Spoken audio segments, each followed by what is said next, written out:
Hey guys, welcome to the channel. यार finally NEET 2024 का exam जो है वो ओवर हो चुका है और आप सभी ने अपने मार्क्स जो है कैलकुलेट कर लिए होंगे, क्योंकि सभी कोचिंग संस्थानों की ऑलमोस्ट आंसर की आ चुकी है। सभी बच्चों ने अपने मार्क्स कैलकुलेट कर लिए।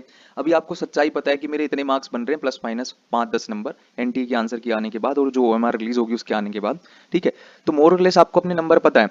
और सबसे इंपॉर्टेंट सवाल जो मन में उठ रहा है कि क्या कट ऑफ रहने वाली है, मेरा सिलेक्शन होगा कि नहीं होगा। तो इस वीडियो में पूरा अंत तक देखोगे तो तुम्हें एक भी डाउट नहीं रह जाएगा किसी भी तरह से। डिटेल्ड एनालिसिस, बिल्कुल डिटेल्ड, बिल्कुल एकदम माइन्यूट लेवल पे एनालिसिस होने जा रहा है। ठीक है, प्रीवियस ईयर ट्रेंड्स वगैरह सब कुछ डिस्कस होगा इस वीडियो में। तो पता चल जाएगा कि हाँ, मैं सेफ जोन में हूँ या मैं अभी रेड जोन के अंदर हूँ। ठीक है, तो एंड तक देखना वीडियो को, सबसे इंपॉर्टेंट बात वही है। ठीक है, तो सबसे पहले हम बात कर लेते हैं कि प्रीवियस ईयर के ट्रेंड्स देखने से भी पहले हमें ये पता होना चाहिए कि कट ऑफ डिपेंड किस चीज पे करती है। ठीक है, सबसे पहले सबसे इंपॉर्टेंट फैक्टर जो होता है वो पेपर का डिफिकल्टी लेवल होता है। ठीक है, दूसरा number of students appeared in exam. ठीक है, देखो कई स्टूडेंट्स कहेंगे सर तैयारी करने वाले बच्चे तो बहुत कम होते हैं, ऐसा वैसा। ठीक है, बट अगर ओवरऑल स्टूडेंट्स बढ़ रहे हैं तो उसमें से तैयारी करने वाले स्टूडेंट्स का रेशो भी उसी रेशो में बढ़ेगा ना। ठीक है, समझ रहे हो मेरी बात आपकी नहीं? ठीक है, तैयारी करने वाले स्टूडेंट्स भी बढ़ते हैं उसी रेशो में जिस रेशो में टोटल नंबर ऑफ स्टूडेंट्स बढ़ते हैं। ठीक है, और पिछली बार हाई कट ऑफ क्या था? 610 number, all India quota, general category. ठीक है, तो पिछली बार बहुत सारे बच्चे ऐसे थे जिनके 601, 602 बहुत ज्यादा मेहनत करने के बाद भी सीट नहीं मिली, चंद 8-10 नंबरों से रह गए। तो पिछली बार जो नंबर ऑफ ड्रॉपर्स थे वो भी ज्यादा थे।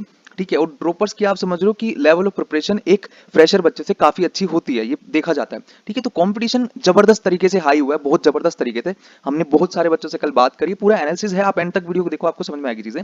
ठीक है, तो पेपर का डिफिकल्टी लेवल क्या आ रहा है इस चीज पर डिपेंड करता है। Number of students appeared in exam, कितने कितने स्टूडेंट्स ने एग्जाम में अपीयर किया। देखो भरा फॉर्म 25 लाख बच्चों ने, पर अप्रोक्सीमेटली 23.5 लाख स्टूडेंट्स ने एग्जाम दिया है। ठीक है, टोटल नंबर ऑफ सीट्स कितनी है ऑल इंडिया कोटा के अंदर, जो इस पर्टिकुलर वीडियो में हम किसी स्टेट पे बात नहीं करने वाले। ठीक है, जो 15% ऑल इंडिया कोटा है उसकी कट ऑफ के बारे में डिस्कशन होगा कि इंडिया में किसी भी कोने का बच्चा किसी भी कोने की राज्य, किसी भी राज्य के कोने में किसी भी कॉलेज की सीट के लिए कैसे एलिजिबल है। 15% ऑल इंडिया कोटा के थ्रू एलिजिबल है, पहली बात। ठीक है, उसको ऑल इंडिया की काउंसलिंग करनी पड़ेगी और उस काउंसलिंग की क्या कट ऑफ जाने वाली है इस वीडियो में हम डिस्कस कर रहे हैं। ठीक है, 15% ऑल इंडिया कोटा की सीटों पे क्या कट ऑफ जाएगी वो हम डिस्कस यहाँ पर कर ले रहे हैं। ठीक है, एक सबसे इंपॉर्टेंट फैक्टर जो बच्चे और जो बहुत सारे वीडियोस में चीजें बताई जा रही हैं जो नेग्लेक्ट सा कर दे रहे हैं, वो है सीट ब्लॉकिंग और जो काउंसलिंग के रूल्स हैं और जो अनइवन डेट्स काउंसलिंग की होती है उसकी वजह से कट ऑफ पे बहुत गहरा असर पड़ता है। फॉर एग्जांपल मैं लास्ट ईयर का यदि आपको बताऊं तो लास्ट ईयर बिहार की काउंसलिंग हो गई थी लेट, जिसकी वजह से बिहार के मैक्सिमम स्टूडेंट्स ने ऑल इंडिया कोटा के अंदर, मतलब जो टॉपर्स थे बिहार के और जो मिडिल ऑर्डर रेंज के जो बिहार के बच्चे थे, उन्होंने ऑल इंडिया कोटा में सीटें उठाई क्योंकि उनके स्टेट की काउंसलिंग बहुत लेट हो गई थी and they were not sure about कि मेरा होगा कि नहीं होगा। तो मैक्सिमम बच्चों ने डर की वजह से ऑल इंडिया कोटा में सीटें उठाई थी, जिसकी वजह से क्या हुआ, ऑल इंडिया कोटा का एक्सपेक्टेड से हाई चला गया कट ऑफ और बिहार का बहुत लो चला गया, बिकॉज स्टूडेंट सारे ऑल इंडिया में चले गए। और कुछ काउंसलिंग के रूल्स इस तरह से थे कि राउंड 3 के बाद अगर किसी बच्चे ने राउंड 3 में एडमिशन ले लिया ऑल इंडिया कोटा में तो वो अपने स्टेट में भी नहीं जा सकता है, सिंपल एज दैट। ठीक है, सो वो काउंसलिंग के रूल्स के बारे में, प्रोसेस के बारे में नेक्स्ट पूरे वीडियोस आने वाले हैं, अच्छे से काउंसलिंग सिखाई जाएगी एक एक चीज। ठीक है, तो आप बने रहो, चैनल को सब्सक्राइब कर लो, पहली बात तो। ठीक है, वो सारी चीजें, तो सीट ब्लॉकिंग क्या होती है, कैसे उसका असर पड़ता है कट ऑफ्स के ऊपर, वो भी डिस्कशन जरूर होगा यहाँ पर। ठीक है, तो हर एक डिटेल्ड एनालिसिस यहाँ पे किया जा रहा है, तो बने रहो वीडियो में एंड तक। ठीक है, तो रैंक इन्फ्लेशन क्या चीज होती है, और ऑब्वियसली पेपर इजी साइड पे रहा है, रैंक इन्फ्लेशन होगा ही होगा इस बार भी। ठीक है, प्रीवियस के कट ऑफ क्या रहे, सारी चीजें आपको पीडीएफ फॉर्म में मिल जाएंगे टेलीग्राम चैनल पे, लिंक है डिस्क्रिप्शन के अंदर, आप वहाँ पे ये पीडीएफ पूरी देख सकते हो। ठीक है ना। स्टूडेंट का रिव्यू क्या रहा, पेपर का पूरा एनालिसिस यहाँ पर होने जा रहा है। सबसे पहले बात कर लेते हैं पेपर के डिफिकल्टी लेवल की, जैसे कि हमने बहुत सारे स्टूडेंट से बात करी है कल। ठीक है, पोल्स भी कंडक्ट कराए हैं, तो मैक्सिमम स्टूडेंट्स का यही कहना है बायोलॉजी का पेपर ईजी, केमिस्ट्री का paper easy to moderate level पे, और फिजिक्स का पेपर हर साल की तरह मॉडरेट लेवल पे। और पेपर लास्ट ईयर की तुलना में ऑलमोस्ट वैसा ही है, थोड़ा इजियर साइड पे ही पेपर रहा है, क्योंकि बायोलॉजी करने में बच्चों को टाइम उतना नहीं लगा। एनसीईआरटी सेंट्रिक पेपर था, ये मैं पहले भी चिल्ला चिल्ला के बता चुका था आपको कि एनसीईआरटी सेंट्रिक पेपर आएगा, स्टूडेंट इंक्रीज होंगे, रैंक इन्फ्लेट होगा, ये सारी बातें पहले से पता थी। पेपर मुश्किल नहीं आने वाला था, पेपर इजी ही लेवल पे आया। और जो जितने भी बच्चों ने अच्छे से तैयारी करी थी, जो कोचिंग संस्थानों में पढ़ रहे थे, पीडब्ल्यू, एल एन, आकाश, XYZ, आप किसी भी कोचिंग संस्थानों में पढ़ रहे थे, अगर आपने वहां की टेस्ट सीरीज भी, नॉर्मल टेस्ट सीरीज भी दी ना, बहुत सारे पेपर नहीं भी करके गए थे, तो भी आप पेपर की धज्जियां उड़ाकर आए हो, ऐसा स्टूडेंट्स ने बताया है और हमने भी पेपर देखा है, जैसा बताया वैसा ही निकला। बायो बहुत आसान थी, एनसीईआरटी सेंट्रिक पेपर था, केमिस्ट्री में 1-2 क्वेश्चन अच्छे थे, फिजिक्स में भी 2-4 क्वेश्चन अच्छे थे, बाकी सारा पेपर जो था, जो प्रीवियस ईयर टाइप क्वेश्चन होते हैं ना, जो प्रीवियस ईयर बच्चे करके जाते हैं, पेपर जो सॉल्व करके जाते हैं, चैप्टर वाइज क्वेश्चन करके जाते हैं, उन्होंने पेपर की धज्जियां उड़ाई हैं बहुत गंदी तरह से। ठीक है, मतलब हर स्टूडेंट ये कह रहा है कि मेरे 630 बन रहे हैं, मेरे 640 बन रहे हैं, 650 बन रहे हैं। ठीक है, तो एक सेंटीमेंट पेपर इजी लेवल पे रहा लास्ट ईयर की तुलना में, आप सेम कह सकते हो। टफ तो बिल्कुल भी नहीं था पिछले साल से। हाँ, आपको टफ लग रहा है वो बात अलग है, पर एक वाइड रेंज ऑफ स्टूडेंट को पेपर आसान लगा है, ठीक है। उसके बाद बात कर ले रहे हैं नंबर ऑफ स्टूडेंट्स अपियर। देखो 2022 के अंदर जो बच्चे बैठे थे नीट का पेपर देने वो 17.6 लाख, ठीक है। मतलब 17.5 लाख बच्चे जो है पेपर देने बैठे थे। 2023 में 20 लाख के करीब, और 24 में 23 लाख बच्चों के करीब 23.4 लाख स्टूडेंट्स जो है वो अपीयर हुए हैं, ऐसी न्यूज है, ऐसी खबर है, ठीक है। बाकी एनटी रिलीज कर देगा अपना प्रेस नोट, उसमें एग्जैक्ट नंबर ऑफ फिगर आ जाएगा कि 25 लाख जो बच्चों ने फॉर्म भरा था बैठे कितने। ऑलमोस्ट 1.5 लाख बच्चे हर साल पेपर नहीं देते हैं, तो हम भी यही मान के चल रहे हैं कि 23.4 लाख स्टूडेंट्स ने पेपर दिया है इस साल, ठीक है। सो ये बड़े हैं इतने, मतलब 2.5 से 3 लाख बच्चे इंक्रीज हो गए लास्ट ईयर की तुलना में।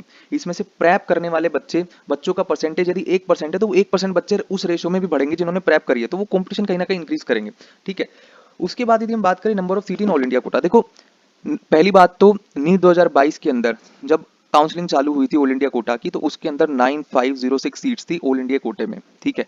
पूरे देश भर के टोटल कॉलेजेस की 100% सीटों में से 15% सीटें ऑल इंडिया कोटा की, उसका नंबर कितना था 9506 नीट 2022 के अंदर, ठीक है। इसके अंदर पीडब्ल्यूडी कोटे की भी, ठीक है, जो फिजिकली हैंडीकैप कोटा होता है उसकी भी सीट्स इंक्लूड है, 500 सीट्स अप्रोक्सीमेटली, ठीक है। नीट 2023 के अंदर एमसीसी जो काउंसलिंग कराता है वहां पर ऑल इंडिया कोटे में 10137 सीट्स आई थी, ठीक है। कुछ राउंड 2 में एड्स हुई थी, माइनस हुई थी, ठीक है। कुछ कॉलेजेस की का अप्रूवल छीन लिया गया था, तो ओवरऑल जो है 10,137 सीटें यहाँ पर आई। और इस साल अनुमान क्या है कि जैसा कि मैंने पहले भी वीडियो में डिस्कस किया था कि इस साल 110 कॉलेजेस ने आवेदन दे रखे हैं एनएमसी के अंदर, भाई हमें नया कॉलेज खोलना है, पर सबको मिलेगा नहीं, ठीक है। सबको मिलेगा नहीं, मान लो 50%, 60% कॉलेजेस को भी मिलेगा, तो आप मान के चलो कि 5,000 सीटें जो है गवर्नमेंट कॉलेजेस के अंदर बढ़ने जा रही है इस साल। मोर और लेस 4 से 5,000 सीटें बढ़ती हैं हर साल, इस साल भी बढ़ने की पूरी पूरी उम्मीद है, ठीक है। तो उसका 15% सीधा सीधा आप लगा सकते हो, 750 सीट जो है ऑल इंडिया कोटे में इंक्रीज होने वाली है, तो 10,800 प्लस सीटें जो है हो जाएंगी, ठीक है। और एक सीट बढ़ने पे 2 रैंक नीचे कॉम्पिटिशन आ जाता है, ठीक है। अभी वो चीज मैं आपको आगे समझाऊंगा कि क्या मैं कहना चाह रहा हूँ, ठीक है। देखो ऐसा होता है कि एक सबसे इंपॉर्टेंट फैक्टर होता है काउंसलिंग की कट ऑफ्स को जो इन्फ्लुएंस करता है। काउंसलिंग बहुत डायनेमिक प्रोसेस है, 8 राउंड ऑफ काउंसलिंग होता है, 4 स्टेट का, 4 ऑल इंडिया कोटे का, ठीक है। आपको दोनों काउंसलिंग अपनी साइमल्टेनियसली मैनेज करनी होती है, ठीक है। अब होता क्या है ना कि काउंसलिंग के रूल्स कुछ इस तरह से हैं कि जिन कैंडिडेट्स को स्टेट राउंड 2 में एडमिशन मिल चुका होता है, ऐसा कोई रूल नहीं है कि वो ऑल इंडिया कोटा राउंड 3 के अंदर चॉइस फिलिंग नहीं कर सकता, ठीक है। लास्ट ईयर रूल्स चेंज कर दिए गए थे काउंसलिंग के, तो लास्ट ईयर स्टेट के राउंड 2 में एडमिशन लेने वाले कैंडिडेट्स ने ऑल इंडिया राउंड 3 की सीटों पे भी चॉइस फिलिंग करी थी, जिसकी वजह से क्या हुआ, एक बच्चे के पास 2-2 सीट हो गई एक ही टाइम पे, तो ऑल इंडिया कोटा राउंड 3 का जो कट ऑफ था वो हाई चला गया, ठीक है। दूसरी बात ये बिहार का फैक्टर, अभी बिहार के जब ऑल इंडिया राउंड 3 चल रहा था, जब बिहार उस टाइम पे स्टेट राउंड 1 चल रहा था बिहार का, तो बिहार के बच्चे तो ऑब्वियसली जो बच्चे वहां पर सेट हो सकते थे, अपने स्टेट में सेट हो सकते थे, उन्होंने डर के कारण से ऑल इंडिया राउंड 3 में अपना एक चांस देखने में, ऑब्वियसली हर बच्चा चाहेगा कि मेरे को बेटर से बेटर कॉलेज मिले, उन्होंने ऑल इंडिया कोटा राउंड 3 के अंदर चॉइस फिलिंग करी, जिसकी वजह से एक्स्ट्रा स्टूडेंट्स आ गए ऑल इंडिया कोटे में पार्ट लेने, और मेरिटोरियस स्टूडेंट्स थे बिहार के, ठीक है। तो सबने मिलजुल के सीट ब्लॉकिंग करी और कट ऑफ को बढ़ाया, ठीक है। जितनी एक्सपेक्टेड थी उससे बहुत हाई कट ऑफ चला गया था, बहुत सारे बच्चों का नुकसान हुआ, बहुत सारों का फायदा भी हुआ, ठीक है। जो बच्चे कैसे स्मार्टली चलना है वो आगे की बात है यार, पूरा काउंसलिंग का प्रोसेस आपको कैसे क्रैक करना है, हर बच्चा देखो, हर बच्चा फायदा उठाने जा रहा है काउंसलिंग के रूल्स में कमी का। सीट ब्लॉकिंग हो रही है यदि, इसलिए हो रही है क्योंकि हर बच्चे के पास चांस है दोनों जगह चॉइस फिलिंग करने का, वो काउंसलिंग अथॉरिटीज को रूल चेंज करने पड़ेंगे कि दोनों, उनको मेक श्योर करना पड़ेगा कि दोनों जगह एक साथ चॉइस फिलिंग बच्चा ना कर पाए, एक ही जगह सीट ले, तभी ये जो चीजें सीट ब्लॉकिंग वाली हो रही हैं ये नहीं होंगी। ये मैं आने वाली वीडियोस में आपको और अच्छे से समझाऊंगा। अभी के लिए आप इतना जान लो कि यदि सीट ब्लॉकिंग इस साल फिर से होती है तो कट ऑफ थोड़ा हायर साइड पे जाता है, ठीक है। वो डिपेंड करेगा सिचुएशन पे, टाइमिंग्स पे, डेट्स ऑफ स्टेट की काउंसलिंग एंड ऑल इंडिया की काउंसलिंग। देखो कायदा ये होना चाहिए, सबसे पहले ऑल इंडिया कोटा राउंड 1 होना चाहिए, फिर स्टेट का राउंड 1 होना चाहिए, जिगजैग फॉर्म में, all India quota round 2, state round 2, round 3 of all India quota, फिर मोप अप स्टेट का होना चाहिए, इस तरह से होना चाहिए। पर पिछली बार ये ऑर्डर अनइवन था, बिहार स्टेट की वजह से बहुत सारी दिक्कतें हुई, क्योंकि बिहार के स्टूडेंट्स ने ओवरऑल बहुत अच्छा परफॉर्म किया था, 1 से 20,000 रैंक में बिहार के बहुत सारे बच्चे थे, जिसकी वजह से जो ऑल इंडिया कोटा का कट ऑफ रहता है जनरल ईडब्ल्यूएस एंड ओबीसी के लिए, वो डिस्टर्बेंस क्रिएट होता है इस चीज की वजह से। वो आपको मैं उसी टाइम पे समझा पाऊंगा जब ये चीजें हो रही होंगी, ठीक है। तो सीट ब्लॉकिंग वाला जो फैक्टर है ये कट ऑफ को हाई करता है हमेशा, और यदि इस साल भी सीट ब्लॉकिंग होती है तो बहुत सारे बच्चों को नुकसान इसका उठाना पड़ सकता है, ठीक है। उसके बाद हम बात कर लें प्रीवियस ईयर ट्रेंड्स की, ठीक है। प्रीवियस ईयर में क्या ट्रेंड्स रहे, क्या कट ऑफ रही, तो आप देख सकते हो यहाँ पर, जैसे कि मैंने कहा कि ऑलमोस्ट देखो जनरल कैटेगरी की बात करते हैं, 2022 में 22,706 लास्ट राउंड में क्लोजिंग कट ऑफ रहा, मतलब last seat all India quota से स्टूडेंट को मिला वो 22,706 रैंक पे मिला, ठीक है। उसके बाद 2023 में एक्सपेक्टेड था 2000 रैंक नीचे गिरेगा, पर गिरा नहीं, क्यों? क्योंकि सीट ब्लॉकिंग हो गई थी बहुत हाई लेवल पे, ठीक है। तो 23,674 रैंक पे जनरल का क्लोजिंग हुआ था लास्ट ईयर, ठीक है। और यहां पर सीट का इंक्रीमेंट पता है कितना था, ठीक है, देखो 9560, जैसे कि मैं पहले भी आपको कह चुका हूं कि 9560 सीट जो है वो ऑल इंडिया कोटे में थी 2022 के अंदर। 2023 में 10137 सीट थी, तो ऑलमोस्ट 600 से 700 सीटें ऑल इंडिया कोटा में बढ़ती हैं। तो कम से कम रैंक का जो इन्फ्लेशन, मतलब रैंक का जो ड्रॉप आना चाहिए सक्सेसिव ईयर्स में, वो ऑलमोस्ट 2.5 के फैक्टर में या 2 के फैक्टर में आना चाहिए, पर आया नहीं ड्यू टू सीट ब्लॉकिंग। पर आइडियल कंडीशन मानते हैं कि सीट ब्लॉकिंग नहीं होगी इस साल, उम्मीद यही है कि सीट ब्लॉकिंग ना हो पाए, काउंसलिंग सारी टाइमिंग से चलेगी, सब कुछ सही रहा तो ये कट ऑफ जो है, क्योंकि इस साल भी 700 से 800 सीटें बढ़ने का ऑल इंडिया कोटा में उम्मीद है, तो कम से कम भी नहीं तो 1400 से 1500 रैंक, 2000 रैंक तक ड्रॉप आएगा लास्ट ईयर की कट ऑफ में। तो हमने बहुत कम ही ड्रॉप यहाँ पे लिया, तो आप 25,000 रैंक के अंदर हो यदि इस साल, ठीक है, यदि आपकी 25,000 रैंक आ रही है इस साल जनरल कैटेगरी में, तो आपको काउंसलिंग सीरियसली करनी चाहिए, बहुत अच्छे चांसेस आपके हैं। मतलब जिसकी 24,000 रैंक है वो तो मतलब बिल्कुल एकदम मस्त हो जाए, टेंशन फ्री। 24 से 25,000 के बीच में जितने बच्चे हैं उनका 50-50 चांस है, कुछ भी हो सकता है यहाँ पर, ठीक है। सीट ब्लॉकिंग होगी तो थोड़ा और ऊपर चला जाएगा कट ऑफ, वो डिपेंड करेगा उस टाइम की चीजों पे, बहुत ज्यादा डायनेमिक है, हर दिन सिचुएशन बदलती है, हो सकता है आज जो मैं बता रहा हूँ वो कल सच ही ना हो, ठीक है। बहुत सारी चीजें डायनेमिक रहती है काउंसलिंग के प्रोसेस में, बहुत कॉम्प्लेक्स प्रोसेस होता है काउंसलिंग का, बहुत अच्छे से सीखना पड़ता है, बहुत अच्छे से चीजों को मैनेज करना पड़ता है, चॉइस फिलिंग वगैरह, हर चीज बहुत अच्छे से, वो बात की डिस्कशन है सारी, अभी हम डिस्कस कर ले रहे हैं। एक्सपेक्टेड कट ऑफ क्या है, तो एक्सपेक्टेड कट ऑफ मान के चलो मोर और लेस 25,000 रैंक के अंदर यदि आप हो जनरल कैटेगरी में, ओबीसी कैटेगरी में हो, तो आपका सिलेक्शन इस साल पक्का है ऑलमोस्ट, ठीक है। ईडब्ल्यूएस कैटेगरी की बात करें तो थोड़ा सा नीचे रहता है ईडब्ल्यूएस के, क्योंकि बच्चे कंपैरेटिवली कम होते हैं, 10% रिजर्वेशन है ईडब्ल्यूएस का। तो यहाँ पर 27,000 रैंक के करीब 26,800 में लिखा है, 27,000 रैंक के अंदर अंदर यदि आप हो तो आपका सिलेक्शन इस साल हो रहा है, ठीक है। और एससी कैटेगरी में 1,35,000 रैंक तक, और एसटी कैटेगरी में 1,82,000, 1,82,000 और 1,80,000 रैंक के बीच में आपका जो है सिलेक्शन होने की पूरी उम्मीद रहेगी, ठीक है। तो जिन भी बच्चों के जो रैंक्स हैं इनकी इस रेंज में आने वाली है, ठीक है। और ये रैंक आएगी किस नंबर पे वो भी डिस्कस कर लेते हैं, ठीक है। रैंक इन्फ्लेट कितना हो जाएगा, रैंक इन्फ्लेशन क्या होता है, देखो मैं समझाता हूं आपको।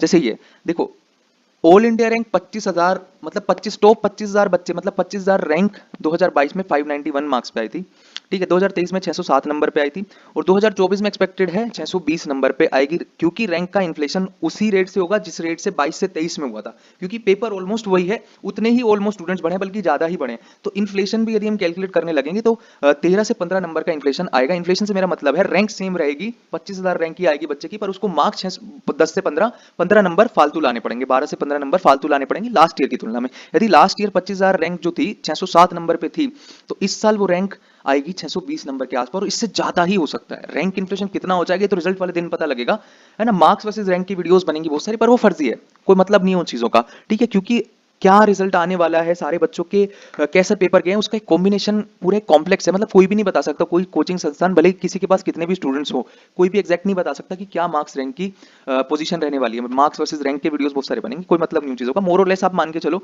कि 25,000 रैंक उम्मीद है 620 नंबर पे आ जाएगी, हो सकता है इससे ज्यादा ही नंबर चाहिए हो, इससे कम नंबर पे 25,000 रैंक आनी संभव नहीं है इस साल, ठीक है। तो 25,000 रैंक हम कट ऑफ बता रहे हैं, और 620 नंबर जिस कैंडिडेट के आने जा रहे हैं वो मोर और लेस आप मान के चलो कि सिलेक्ट होने जा रहा है, ठीक है। 620 के ऊपर जितने भी कैंडिडेट्स हैं आप सभी को बहुत बहुत बधाई। आप सभी अपने काउंसलिंग के प्रोसेस को, जैसे जो 12वीं वाले बच्चे हैं और जिन्होंने ड्रॉप करा था पर काउंसलिंग जितने नंबर नहीं थे कि काउंसलिंग में बैठ पाए, ठीक है, तो जो पहली बार काउंसलिंग कर रहे हैं आपको तो भाई साहब अच्छे से सीखनी है, आपके पास 2 महीने का टाइम है। देखो जितना इंपॉर्टेंट आपके लिए नंबर लाना था उतना इंपॉर्टेंट आपके लिए काउंसलिंग का प्रोसेस को जानना, उसे अच्छे से इंप्लीमेंट कर पाना, एग्जीक्यूशन कर पाना, सारे कॉलेजेस की डिटेल इन्फॉर्मेशन, बॉन्ड की इन्फॉर्मेशन, इंटरनल पीजी कोटा की इन्फॉर्मेशन, हर एक इन्फॉर्मेशन आपके माइंड में होनी चाहिए, सारी चीजें आपके पास होनी चाहिए, ठीक है। तभी आप एक अपनी रैंक के ऊपर एक, मतलब जो आपकी रैंक है उसके आधार पे आप बेस्ट कॉलेज तक पहुंच सकते हो। अगर काउंसलिंग के प्रोसेस में गड़बड़ कर दी तो पछताना पड़ेगा, बहुत ज्यादा पछताना पड़ेगा। जितने इंपॉर्टेंट आपके लिए रैंक लाना था नीट के अंदर, उतना ही इंपॉर्टेंट उस रैंक पे एक सेटिस्फाइड कॉलेज लेना भी होता है। तो काउंसलिंग का प्रोसेस उतना ही इंपॉर्टेंट है जितना नीट का पेपर इंपॉर्टेंट था। ये बात आपको काउंसलिंग करते वक्त जरूर समझ में आ जाएगी, ये मेरा एक्सपीरियंस है 4 साल का जो मैं आपके साथ शेयर कर रहा हूँ, ठीक है। तो मोर और लेस 25,000 रैंक के अंदर वाले कैंडिडेट्स, 620 नंबर के अंदर वाले कैंडिडेट्स जो हैं, मतलब 620 के ऊपर जिन बच्चों के भी नंबर आ रहे हैं, वो शांति से रह सकते हैं, इससे ऊपर जाने की कोई उम्मीद नहीं है। ये मैक्सिमम इन्फ्लेशन है। इवन 615 नंबर वाले बच्चों को भी होप रखनी चाहिए। डिपेंड करेगा रैंक क्या है, ठीक है। मैं पहले कह रहा हूँ इन्फ्लेशन इससे ज़्यादा ही एक्सपेक्टेड है, कम की बहुत कम उम्मीदें हैं, ठीक है। आप कमेंट में चाहे कुछ भी कहो कि है ना ऐसा नहीं होता वैसा नहीं होता, पर ये एक्सपीरियंस है जो बोलेगा आपको रिजल्ट के अंदर, ठीक है। आप भी लिखोगे कि जो कहा था, जो बताया था वो बिल्कुल एग्जैक्ट बैठा है, ठीक है। सो यही था एनालिसिस पूरा, ठीक है। सीट ब्लॉकिंग यदि होगी तो फिर से गड़बड़ होगा, डेफिनेटली गड़बड़ होगा, ठीक है। तो अभी मेक श्योर करो कि आप चैनल को सब्सक्राइब करके रखो, ठीक है। और ये जो पीडीएफ है एनालिसिस वाली हमारे टेलीग्राम चैनल पे मिल जाएगी, जिसको डाउनलोड करनी है वहां से कर सकता है, ठीक है। डिस्क्रिप्शन में उसका लिंक दे रखा है, चैनल को कर लो सब्सक्राइब। बहुत ही जल्दी काउंसलिंग कोर्सेज लॉन्च कर दिए जाएंगे इस वीकेंड में। अगर आप बिल्कुल ही न्यू हो काउंसलिंग प्रोसेस के लिए, पहले कभी नहीं देखी, तो डेफिनेटली आपको एक अच्छे काउंसलर से हेल्प लेनी चाहिए, ठीक है। बहुत कम फीस पे हम लोग करवाते हैं काउंसलिंग, बहुत अच्छी काउंसलिंग होती है। खैर मुझे बहुत बताने की जरूरत नहीं है ना। आप लास्ट ईयर हमारे वीडियोस देख सकते हो, कमेंट पढ़ सकते हो, बहुत सारे रिव्यूज भी हैं। खैर वो सब चीजें आपको पता चल जाएंगी बाद में, ठीक है। तो चैनल को सब्सक्राइब करके रखो।